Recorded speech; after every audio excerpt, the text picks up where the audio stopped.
नमस्कार. आज आपण स्वामी चरित्र सारामृत या ग्रंथात जरा खोलवर डोकावणार आहोत. विशेषतः पहिल्या अध्यायातील काही महत्वाचे श्लोक आणि त्यांचे सोपे अर्थ समजून घेऊया. नमस्कार. हो, आणि ही सुरुवातच म्हणजे मंगलाचरणापासून खूप महत्वाची आहे. बरोबर. तर आपल्याकडे हे श्लोक आहेत आणि त्यांचे अर्थही आहेत. उद्देश हा आहे की यातून स्वामी समर्थांचं महत्त्व, त्यांचं स्वरूप आणि त्यांच्या प्रती असलेली भक्ती कशी व्यक्त झालीये हे समजावं. आणि पारंपरिक ग्रंथांमध्ये मंगलाचरणाची पद्धत असतेच. हो. हे श्लोक फक्त सुरुवात करत नाहीत, तर संपूर्ण ग्रंथाचा भक्तिपूर्ण सूर लावतात असं म्हणायला हरकत नाही. हो ना. चला तर मग सुरुवात करूया मंगलाचरणाने. श्री गणेशाय नमः, श्री सरस्वत्यै नमः, श्री गुरुभ्यो नमः, श्री कुलदेवतायै नमः, श्री अक्कलकोट निवासी पूर्ण दत्तावतार दिगंबर यतिवर्य स्वामीराजाय नमः. सरळ अर्थ तर स्पष्ट आहे. गणेश, सरस्वती, गुरु, कुलदेवता आणि मग स्वामी समर्थांना वंदन. पण हा क्रम महत्वाचा आहे का? आधी या देवता आणि मग स्वामी? हो, हा प्रश्न चांगला आहे आणि हा क्रम खूप विचारपूर्वक ठेवलेला दिसतो. परंपरेनुसार कुठलंही कार्य निर्विघ्न व्हावं म्हणून गणेशाला पहिलं नमन. बरोबर, विघ्नहर्त्याला. अगदी. मग ज्ञानासाठी सरस्वती, मार्गदर्शनासाठी गुरु आणि आपल्या मुळाशी जोडलेल्या कुलदेवतेचं स्मरण, हे झाले आधारस्तंभ. पण यानंतर जेव्हा श्री अक्कलकोट निवासी स्वामीराजाय नमः म्हटलं जातं, तेव्हा एकदम स्पष्ट होतं की या ग्रंथाचं केंद्रस्थान कोण आहे. स्वामींना पूर्ण दत्तावतार, दिगंबर, यतिवर्य ही जी विशेषणं लावली आहेत ती त्यांची आध्यात्मिक उंची आणि दत्त परंपरेशी असलेले नातं दाखवतात. अच्छा. त्यामुळे हे मंगलाचरण म्हणजे केवळ भक्ती नाही, तर स्वामींच्या विशिष्ट स्वरूपाची आणि परंपरेची पायाभरणी आहे. ग्रंथ स्वामींना समर्पित आहे हे इथेच निश्चित होतं. म्हणजे परंपरेचा आदर आहे, पण मुख्य आराध्य स्वामीच आहेत. आता यानंतर येतो सद्गुरु वंदनाचा श्लोक. हा त्यांच्या तात्विक रूपाबद्दल बोलतो असं वाटतं. ब्रह्मानंदम परमसुखदम केवलम ज्ञानमूर्तीम द्वंद्वातीतम गगनसदृशम तत्वमस्याधिलक्ष्यम.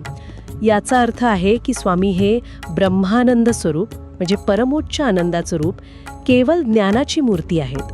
ते द्वंद्वांच्या पलीकडचे, आकाशासारखे असीम आणि तत्वमसी सारख्या महावाक्यांचं लक्ष आहेत. यातला गगनसदृशम म्हणजे आकाशासारखे निराकार आणि तत्वमस्याधिलक्ष्यम म्हणजे अंतिम सत्य, या कल्पना कशा जोडल्या जातात? बरोबर पकडलत. हा श्लोक त्यांच्या मूळ म्हणजे परब्रह्म स्वरूपाचं वर्णन आहे. ब्रह्मानंदम आणि परमसुखदम म्हणजे ते फक्त आनंद देत नाहीत, ते स्वतःच तो परमानंद आहेत. तो त्यांचा सहज स्वभाव आहे. म्हणजे आतूनच येणारा आनंद. अगदी. आणि केवलम ज्ञानमूर्तीम, ते फक्त ज्ञानाचे स्रोत नाहीत, ते स्वतः ज्ञानस्वरूप आहेत. द्वंद्वातीतम हा शब्द महत्वाचा आहे. सुख दुःख, मान अपमान, हो नाही या सगळ्या द्वैतांच्या पलीकडे त्यांची स्थिती आहे. म्हणजे त्यांना या गोष्टी स्पर्श करत नाहीत. बरोबर. आता तुमच्या प्रश्नावर येतो. गगनसदृशम, आकाश कसं असतं? सगळीकडे पसरलेलं, अमर्याद, कशानेही लिप्त न होणारं. तसंच स्वामींचं मूळ स्वरूप आहे. निराकार, सर्वव्यापी, अनंत. आणि तत्वमसी आदिलक्ष्यम हे त्या निराकार स्वरूपाला वेदांताच्या परमोच्च सत्याशी जोडतं. तत्वमसी म्हणजे ते तू आहेस. या महावाक्यातून जे अंतिम सत्य, जे परब्रह्म सांगितलंय, तेच स्वामींचं खरं रूप आहे. म्हणजे स्वामींचं महत्त्व केवळ भावनिक नाही, तर ते अगदी तात्विक पातळीवरचं आहे. अगदी बरोबर. तेच अंतिम निराकार परमानंदमय सत्य आहेत हे यातून स्पष्ट होतं. बापरे, किती गहन विचार आहे हा. एकाच वेळी निराकार आणि परमोच्च सत्य. आता पुढच्या श्लोकात मात्र त्यांच्या कार्याची ओळख दिलेली दिसते. जय जय श्री जगरक्षका, जय जयाजी भक्तपालका, जय जय कलिमलनाशका, अनादिसिद्ध जगद्गुरु. याचा अर्थ अगदी सरळ आहे. जगाचे रक्षण करणाऱ्या, भक्तांचे पालन करणाऱ्या, कलियुगातील पापांचा नाश करणाऱ्या अनादिसिद्ध जगद्गुरु स्वामींचा जय जयकार असो. आत्ताच आपण त्यांच्या निराकार रूपाबद्दल बोललो आणि इथे एकदम सक्रिय भूमिका दिसतायत. जगरक्षक, भक्तपालक, हा बदल कसा समजायचा? हा बदल नाहीये खरं तर. हा त्यांच्या स्वरूपाचा दुसरा पैलू आहे. परब्रह्म जरी मुळात निराकार असलं तरी ते जगाच्या कल्याणासाठी आणि भक्तांसाठी सगुण रूपात कार्य करतं. हा श्लोक त्या कार्याचं स्तवन करतोय.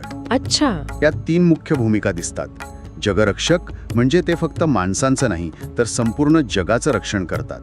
भक्तपालक म्हणजे आपल्या भक्तांची अगदी आईसारखी काळजी घेणारे, पोषण करणारे. आणि तिसरं कलिमलनाशक म्हणजे कलियुगात वाढलेला अधर्म, पाप, जी काही नकारात्मकता आहे तिचा नाश करणारे. हो, कलियुगात याची जास्त गरज वाटते. बरोबर. आणि अनादी सिद्ध हा शब्द खूप महत्वाचा आहे. ते कधीतरी झालेले नाहीत, ते अनादी काळापासून आहेत, स्वयंभू आहेत. आणि जगद्गुरू म्हणजे त्यांचं मार्गदर्शन फक्त एका विशिष्ट समूहासाठी नाही, तर ते संपूर्ण जगासाठी आहे. म्हणजेच ते केवळ एक तत्व नाही, तर सक्रियपणे कार्यरत असणारे जगद्गुरू आहेत. अगदी रक्षण, पालन आणि शुद्धीकरण करणारे, हेच त्यांचं कार्य आहे. हे स्पष्ट झालं. म्हणजे निर्गुण तत्व सगुण रूपात कार्यरत आहे. आणि मग पुढच्या श्लोकात याच सगुण रूपाचं वर्णन येतंय. मेघवर्ण, आकार शांत, मस्तकी किरीट विराजित, तोच स्वयंभू आदित्य, तेज वर्णिले न जाय. वर्णन आहे की रूप मेघासारखं श्यामवर्ण आणि शांत आहे. मस्तकावर मुकुट आहे, ते सूर्यासारखे स्वयंप्रकाशित आहेत आणि तेज तर अवर्णनीय आहे. आता परत तोच प्रश्न येतो मनात. आधी म्हटलं गगनसदृशम अमर्याद, आणि आता मेघवर्ण, शांत आकार, मस्तकी किरीट, हे तर अगदी विशिष्ट रूप झालं की नाही? हा मुद्दा खरंच महत्वाचा आहे. आणि हे स्वामींच्या किंवा कुठल्याही देवतेच्या दोन्ही रूपांकडे निर्गुण आणि सगुण बोट दाखवतो. मेघवर्ण किंवा श्यामवर्ण हे पारंपरिकपणे विष्णू किंवा कृष्णाशी जोडलं जातं. ते दिव्यत्व, गूढता आणि करुणेचं प्रतीक आहे. हो, बरोबर. शांत आकार असूनही स्वयंभू आदित्य म्हणजे सूर्यासारखं प्रचंड तेज हा विरोधाभास वाटू शकतो. पण यात त्यांची शांत पण अत्यंत शक्तिशाली ऊर्जा दिसते. म्हणजे शांत पण तेजस्वी. अगदी. सूर्य कसा स्वतःच्या प्रकाशाने तळपतो, त्याला दुसऱ्या कुणाची गरज नसते, तसे स्वामी स्वयंप्रकाशित, स्वयंभू आहेत. पण तरीही त्यांचं रूप शांत आहे.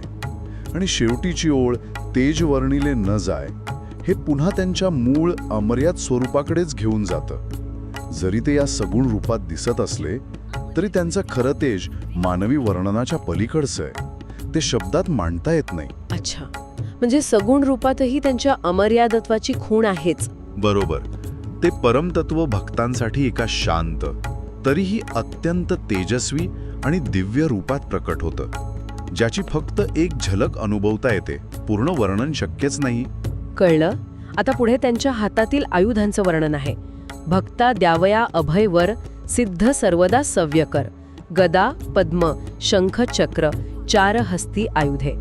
म्हणजे भक्तांना अभय आणि वरदान देण्यासाठी त्यांचा हात नेहमी तयार असतो. आणि 4 हातांमध्ये गदा, कमळ, शंख, चक्र ही आयुधं आहेत. ही आयुधं फक्त शक्तीचं प्रतीक आहेत की यांचा काही वेगळा अर्थ आहे? नाही, केवळ शक्ती नाही. ही पारंपरिक वैष्णव प्रतीक आहेत आणि प्रत्येकाचा खूप खोल अर्थ आहे. गदा म्हणजे सामर्थ्य, अधिकार आणि अधर्माचा नाश करण्याची शक्ती. पद्म म्हणजे कमळ, हे पवित्रता, सौंदर्य, नवनिर्मिती आणि आध्यात्मिक जागृतीचं प्रतीक आहे. शंख म्हणजे मूळ ध्वनी, ओंकार, तो जागृतीचं आणि धर्माचं आवाहन करतो. आणि चक्र म्हणजे सुदर्शन चक्र, हे वैश्विक सुव्यवस्था, काळावर नियंत्रण आणि दुष्ट प्रवृत्तींचा विनाश याचं प्रतीक आहे. ही 4ही आयुधं मिळून स्वामींचं संरक्षक, पालक, मार्गदर्शक आणि धर्मसंस्थापक रूप स्पष्ट करतात. म्हणजे ते सगळीकडे लक्ष ठेवून आहेत. हो. आणि त्यातही भक्ता द्यावया अभयवर, सिद्ध सर्वदा सव्यकर, हे खूप महत्वाचं आहे. म्हणजे ही एवढी सगळी शक्ती आणि अधिकार असूनही त्यांचा मुख्य हेतू काय? तर भक्तांना भीतीतून मुक्त करणं, अभय आणि त्यांच्या इच्छा पूर्ण करणं, वर त्यांच्यावर कृपा करणं. किती मोठा दिलासा आहे हा भक्तांसाठी. नक्कीच. स्वामी केवळ तत्वज्ञानी नाहीत, तर ते सक्रियपणे आपल्या दिव्य शक्तींचा वापर भक्तांच्या रक्षणासाठी आणि कल्याणासाठी करतात. खरंच खूप आश्वासक आहे हे. आणि मग अध्यायाच्या शेवटी एक प्रार्थना येते, जी सगळं सार एका वेगळ्याच उंचीवर नेते असं मला वाटतं. करता आणि करविता तूची एक स्वामीनाथा, माझी या ठाई वार्ता मीपणाची नसेची. हे स्वामी, सर्व करणारे आणि करवणारे तुम्हीच आहात. माझ्यात कर्तेपणाची भावना म्हणजे मीपणा अजिबात नाही. हे तर संपूर्ण शरणागतीचं टोक वाटतं.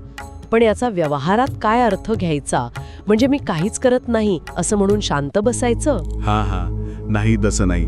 हा खूप गहन आणि महत्वाचा संदेश आहे.